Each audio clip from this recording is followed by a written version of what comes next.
नमस्कार, स्वागत है हमारा आपके इस विशेष कार्यक्रम में। दर्शकों, माना जाता है कि अवसर और व्यक्ति दोनों एक दूसरे के पूरक होते हैं। अवसर के बिना व्यक्ति और व्यक्ति के बिना अवसर अधूरा माना जाता है।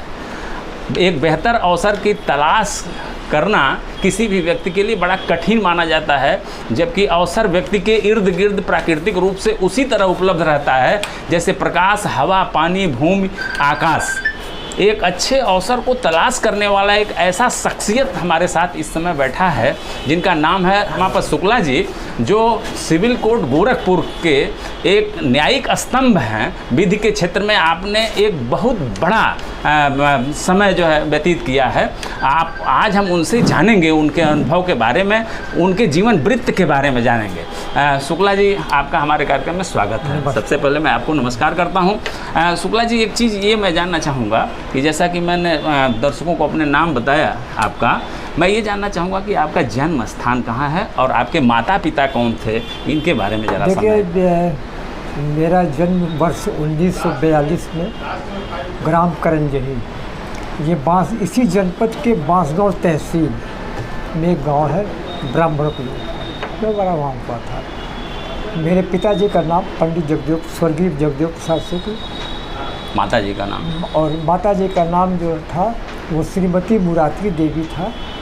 मेरा ननिहाल बांसगांव तहसील में ही ग्राम कानापर में था, वहाँ की मेरी माँ थी। अच्छा शुक्ला जी, आपका जो प्राथमिक शिक्षा जो थी, आपकी प्रारंभिक शिक्षा, मेरी जो प्रारंभिक शिक्षा गाँव पर ही हुई, प्राइमरी स्कूल में। वहाँ से उसके बाद मेरे पिताजी ये बैंकॉक में थे और मेरे परिवार के काफ़ी लोग बैंकॉक में थे। और हमारे पिताजी बांसगांव तहसील में पहले व्यक्ति थे जो बांसगांव में उन्होंने कोई नौकरी नहीं किया, बल्कि उन्होंने बिजनेस शुरू किया था। द्वितीय विश्व युद्ध के दौरान वो गोरखपुर आए और यहाँ गोरखपुर में उन्होंने ज़मीन लिया गोलघर के एरिया में, और यहाँ पे हम लोगों ने मकान लिया। मेरी प्राथमिक शिक्षा, स्कूली शिक्षा गोरखपुर में ही संपन्न हुई। लाभ मैंने गोरखपुर विश्वविद्यालय से किया। सर, ग्रेजुएशन आप कहाँ से किए थे? ग्रेजुएशन विधि स्नातक से पहले आपने जो देखिए, हाई स्कूल तक परीक्षा मैंने मारवाड़ इंटर कॉलेज से किया था। किस सन में? हाई स्कूल किस सन में? अब इतना तो ये तो निश्चित समय तो नहीं बता पाऊँगा। अच्छा, ठीक, कोई बात नहीं। इंटरमीडिएट की परीक्षा मैंने डीबी इंटर कॉलेज से किया। बी.कॉम मैंने किया था दिग्विजयनाथ डिग्री कॉलेज से। मैं सब बताता हूँ, दिग्विजयनाथ डिग्री कॉलेज से। और मेरे सहपाठी, मेरे मित्र सब कुछ थे जोगिंदर राम त्रिपाठी। अच्छा। जो मेरी मौसी के लड़के थे, जो हम लोगों ने साथ ही किया। वो हाई कोर्ट का जज होकर रिटायर किए, और दुर्भाग्य से हम लोगों ने हाई स्कूल से लेके ला तक एक साथ किया। तो ग्रेजुएशन जो विधि स्नातक आपने किस सन में किया? ये नहीं किया? देखिए, समय तो मैं किसी को नहीं बता पाऊँगा। और आप प्रैक्टिस आपने शुरू किया? मैं बता रहा हूँ, चूँकि वकालत में ही काफ़ी समय हो गया है, इसलिए मैं ना तो कब मैंने पास किया वो एग्जैक्ट डेट मैं नहीं बता पाऊँगा। हाँ, इतना बताऊँगा कि वर्ष 1968 में मेरा इनरोलमेंट हुआ as a lawyer bar council में 1960। और 1968 से मैंने वकालत शुरू किया। मतलब अब उसके 1 साल पहले मान के आवे, हम लोगों के यहाँ पहले जब हम लोग आए तो 1 साल की ट्रेनिंग होती थी। हाँ, बिल्कुल। तो 1966 में मैंने लॉ की डिग्री प्राप्त किया था। अच्छा, 1966 में। सर, आप जब कचहरी में आए होंगे, आज का जो परिवेश है कचहरी का, उस समय तो बिल्कुल एकदम कुछ और ही दृश्य रहा होगा। अगर आप मुझसे सवाल करेंगे इस तरह का, बिल्कुल, तो मेरे अनुभव तो वही अच्छे बुरे दोनों मिलेंगे।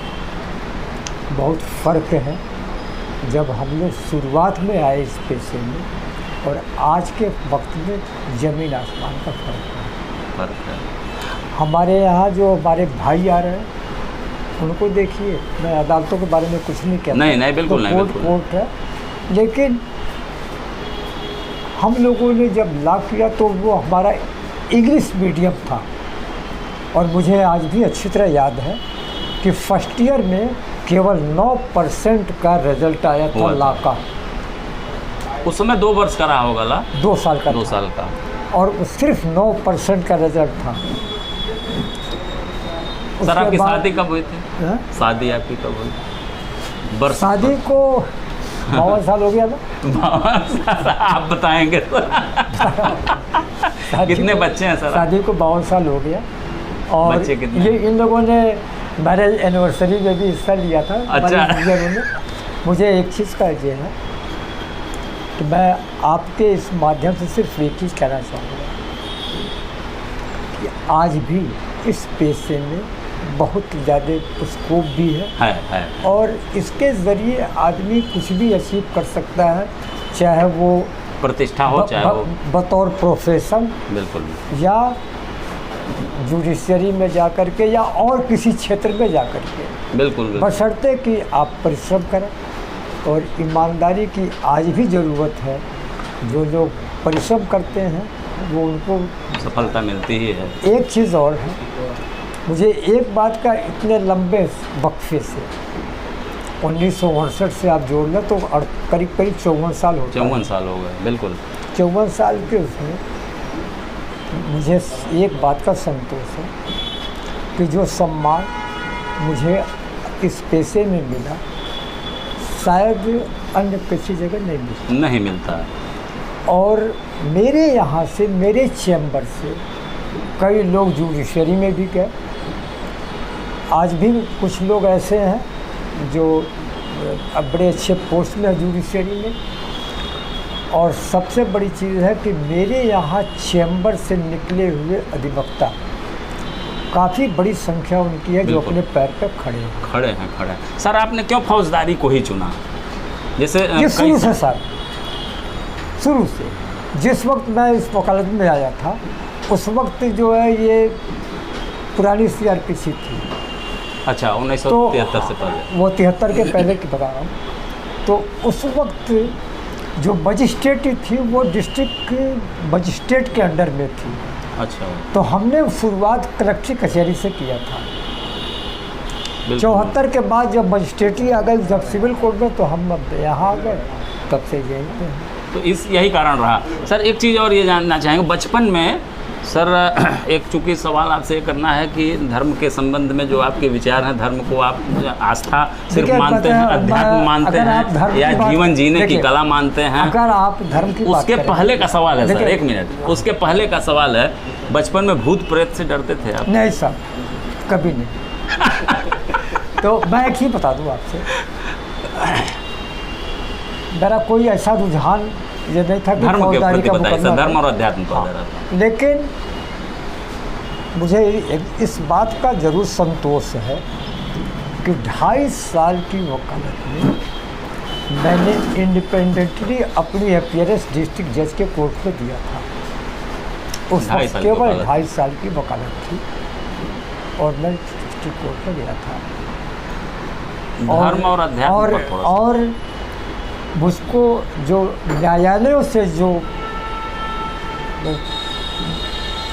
एक उत्साह मिला काम करने के लिए, जो इनिशिएटिव्स मिले वो बहुत अच्छे थे। यानी बेंच ने आपको जो है महत्व दिया।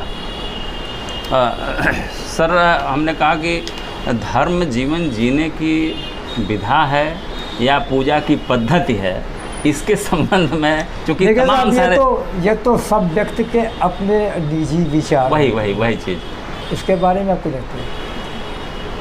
मेरा जन्म हिंदू परिवार में हुआ, इसका मुझे गर्व है, बिल्कुल। लेकिन मैं ऑर्थोडॉक्स नहीं हूँ। बिल्कुल। मैं ब्राह्मण परिवार में पैदा हुआ। ब्राह्मण परिवार में पैदा होने के बावजूद भी मेरे अंदर वो कट्टरता नहीं है। और मैं समझता हूँ शायद यह भावना मेरे अंदर अपने पेशे के कारण है। तो मुझे इस बात का भी सबसे बड़ा फ़ख्र है कि मैं हिंदू परिवार में पैदा हुआ। और सर आपके समय का सबसे चर्चित मामला लोग अक्सर अगर ये सवाल आप पूछ रहे हैं, बिल्कुल, तो इसके तो गिनती 54 साल की जो वकालत है सर, इसकी कोई गिनती मैं नहीं बता सकता। और इतने चर्चित मुकदमे फैसले हुए और बहुत अच्छे फैसले हुए। सारे और चर्चित मामले, मैं उसमें किसी एक व्यक्ति या किसी एक केस मामले के को बारे मैं वो नहीं बहुत दूंगा। सारे इसका तो मुझे कोई गिनती नहीं मालूम। मतलब सर मैं ये मान लूँ कि आज भी मैं बता रहा हूँ, पहले कुछ मैगजीन्स निकलती थी जो सत्य कथा टाइप की या मनोहर कहानियाँ टाइप की, तो इसे 4 मेरे मुकदमे किए हुए वो और बतौर कहानी वो प्रकाशित हुए थे। और जिसमें हमारे गांव के पास से गाँव है चार पान, वहाँ पर एक हत्या हुई थी और वो अपने वक्त का बहुत ही चर्चित केस था। और वो केस उसमें चिका था। इस तरह के बहुत से केसेस ऐसे हैं। और मैंने बहुत ही चर्चित मुकदमा अमरमणि त्रिपाठी का किया देहरादून में जाके। इस तरह से मैं बदायूं में भी गया हूँ एक केस करने, गाजीपुर गया, ऐसे कई ज़िलों में और अगल बगल के ज़िलों में तो मैंने कई ज़िलों में गए मुकदमा किए। नहीं, पूर्वांचल में वो सारे मुकदमे इम्पॉर्टेंट, सारे चर्चित ही आते हैं आपके पास मुकदमे। सर एक चीज़ ये सारे मुकदमे देखिए इम्पॉर्टेंट होते हैं, उसमें किसी को नंबर कम देना ज़्यादा देना ये संभव नहीं है। ये बिल्कुल ये आज भी ऐसे केस आपके सामने देखिए, इस वक्त फाइल पड़ी हुई है बिल्कुल। इसमें 9 आदमी कुछ घायल जो है, 1 आदमी मर गया है। तो ऐसे ही सब केसेस हैं। सर ये कहा जाता है ना कि आपके साथ जो प्रैक्टिस करते हैं लड़के, आप वो जरा सा भी दबाव में नहीं रहते हैं, जैसे आपने कहा। देखिए साहब, ये तो व्यक्ति टू व्यक्ति, ये संस्कारों का सर असर है, माता पिता के जो संस्कार आपको मिले हैं, ये पर्सन टू पर्सन हुआ है। हमारे यहाँ से बहुत लड़के गए हैं, यहीं पर अपने पैर पर खड़े हैं और उनकी बहुत अच्छी पहचान है। वो अदालतों में जाते हैं, उनको अदालतें पहुँचाती हैं, सिर्फ मेरे नाम पे कारण नहीं, वो उनके खुद के अपने नाम पे कारण। तो इसलिए ये बेहतर नेतृत्व का गुण है कि व्यक्ति सामने वाले को अगर महत्व देता है, यही आपकी महानता है। एक सीनियर अंदर कोई चीज़ उतारता नहीं है, वो एक रास्ता दिखा देता है, चलना आपका काम है। हमारे यहाँ यही होता है। हमारे यहाँ सबसे बड़ी चीज़ ये है कि मैं लोगों को कहता हूँ आप पढ़ो, मैं फाइल देता हूँ, तैयार करते हैं वो पिछलग्गू नहीं बनते। बस बिल्कुल सर, एक चीज़ ये कहा जाता है कि अंततः जो मामले दीवानी कचहरी में हैं, जो भी फौजदारी के मामले हैं, वो जब लास्ट स्टेज पे फाइनल आर्गूमेंट में जाते हैं तो अंततः कहीं न कहीं से, चाहे वो किसी के पास हो, वो आपके पास आ जाते हैं। ऐसा क्यों, जब आपके इतनी बड़ी फौज? नहीं, ऐसी कोई जानकारी नहीं है। हाँ, कुछ ऐसे भी कनिष्ठ अधिवक्ता हैं जो राय लेने के लिए, सहयोग लेने के लिए फाइल ले आते हैं, देखते हैं, मैं उनको रास्ता बता देता हूँ। अगर वो कहते हैं तो मैं बहस भी कर देता हूँ। ये कोई असामान्य बात नहीं है, ये सामान्य चीज़ें हैं। सर, कानून के दुरुपयोग पर एक सवाल मैं आखिरी करूँगा आपसे। कानून के दुरुपयोग पर एक बार जो है, जो दहेज उत्पीड़न की धारा जो 498 पर सुप्रीम कोर्ट ने 2005 में कहा था, कानूनी आतंकवाद की संज्ञा दिया था। देखिए, हमारे यहाँ सबसे बड़ी समस्या ये है कि चूँकि मैं इसी का एक अंग हूँ, विधि व्यवस्था। बिल्कुल। तो मेरा ना तो अदालत के ऊपर कोई कमेंट कर सकता हूँ, ना लॉ के बारे में कोई कमेंट कर सकता हूँ। जिस दिन मैं रिटायरमेंट लूँगा तो मैं सारा कच्चा चिट्ठा सफा खोल सकता हूँ। तो ये विधि में रिटायरमेंट नहीं, आप इस पर कोई चीज़ ना पूछें। अगर विधि व्यवसाय की बात करेंगे तो जब मैं आया इस पेशे में, और आज में ज़मीन आसमान का फ़र्क है दोनों तरफ। और बिल्कुल। अच्छा, जो इसकी वजह भी है, मैं वजह बता भी सकता हूँ। लेकिन हमारी मजबूरी मैं नहीं स्पष्ट नहीं सर, अधिवक्ताओं की समस्याओं को लेकर के एक छोटा सा सवाल है कि उनकी समस्याओं के निराकरण में बार एसोसिएशन, विशेषकर बार काउंसिल, देखिए बार कितनी कारगर भूमिका का निर्वहन कर रहे हैं? बार एसोसिएशन या बार काउंसिल, अगर आप ये समझिए तो ये अपनी भूमिका का निर्वहन नहीं करते। बिल्कुल बिल्कुल बिल्कुल, कहीं कहीं व्यक्तिगत, जहाँ पे ये बात उठी थी पहले कि न्यायालयों से की अकाउंटेबिलिटी होनी चाहिए। बिल्कुल, जो वो जजमेंट और ऑर्डर पास करते हैं उसके लिए वो उत्तरदायी हैं, लेकिन इसके लिए कोई प्रयास बार काउंसिल ने नहीं किया। मैं जब मुकदमा कर रहा था देहरादून में, तो हमारे साथ थे वहाँ पे बहुत सम्मानित व्यक्ति देहरादून के। अच्छा। और उनका परिवार, उनके सूरज सिंह नेगी एडवोकेट थे वो, उनके पिताजी जब ये उत्तरांचल नहीं बना था तो वो स्टेट में मिनिस्टर थे, बहुत अच्छे थे। तो जिस वक्त मैं गया था उस वक्त नेगी साहब बार काउंसिल के वहाँ पे अध्यक्ष थे। तो एक बार लगे इससे बात हो गई, तो उन्होंने कहा कि साहब ये सिर्फ दिखावे के लिए है और अब इसकी उपयोगिता समाप्त हो गई। मतलब कुल मिलाकर के वो उनकी जो सार्थकता है वो अप्रासंगिक है। चलते चलते जो फौजदारी क्षेत्र में युवा अधिवक्ता आ रहे हैं, अपना भाग्य आजमा रहे हैं, क्या उनको गुरु मंत्र देंगे? गुरु मंत्र क्या, परिश्रम कीजिए, ईमानदारी से कीजिए, उसके अलावा दूसरा कोई शॉर्टकट रास्ता नहीं है सर। पहले के और आज में फ़र्क ये है, कंपटीशन ज़्यादा हो गया, भीड़ बढ़ती चली जा रही है, तो इसमें सस्टेन करना दिक्कत तलब है। वही आदमी आगे बढ़ सकता है जो परिश्रम करेगा। परिश्रम का कोई विकल्प नहीं है, दूसरा कोई रास्ता नहीं, शॉर्टकट दूसरा कोई रास्ता नहीं। सर, रमापत शुक्ला जब बेटा था वो अच्छा था, या आज जो है बाप बन गया वो अच्छा है, या एक सीनियर? जीवन का हर समय अपनी उपयोगिता रखता है।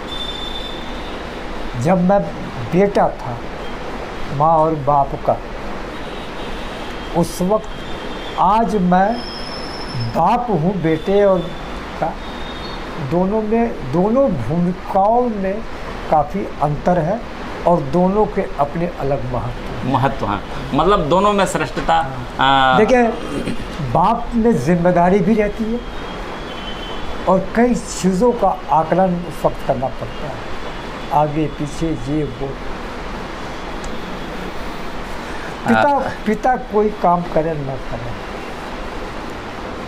वो बीमार रहो, चारपाई पर है, तब भी उसकी बहुत बड़ी उपयोगिता होती है कि आदमी सोचता है कि मेरे सर पे अभी हाथ है। बिल्कुल। और जिस दिन वो हाथ हटता है तो आदमी अपने को अकेला महसूस करता है। आप उसी से आकलन कर लीजिए कि मैं जब बेटा था और आज में कितना फ़र्क आएगा। सर, दोनों के अपने महत्व हैं, अपने महत्व। विधि के क्षेत्र में एक कहावत कही जाती है कि 100 गुनाहगार छूट जाएं, एक निर्दोष न फंसे। सर, इस पर क्या कहेंगे आप? ये सब पुरानी कहानियाँ हैं। मैं अगर कहूँगा तो कंटेम्प्ट की परिधि में चला जाएगा। नहीं, हम ये नहीं कह रहे हैं, हम कह रहे हैं कि आप बंद कीजिए तो मैं बता दूँ। आप तो अपने जैसे नहीं, अगर आप बंद कीजिए तो मैं आपको बता दूँ। दर्शकों, आपने देखा कि विधि के क्षेत्र में विधि व्यवसाय के एक सशक्त हस्ताक्षर रमापत शुक्ला जी ने अपने जीवन वृत्त के बारे में और विधि से जुड़े जो इनका विधि व्यवसाय जो 54-55 वर्षों का रहा है उसके संबंध में तमाम सारी बातें कहीं, और नौजवानों के लिए जो युवा जो फौजदारी के क्षेत्र में वकालत कर रहे हैं, अपना भाग्य आजमा रहे हैं, उनके लिए भी गुरु मंत्र दिया।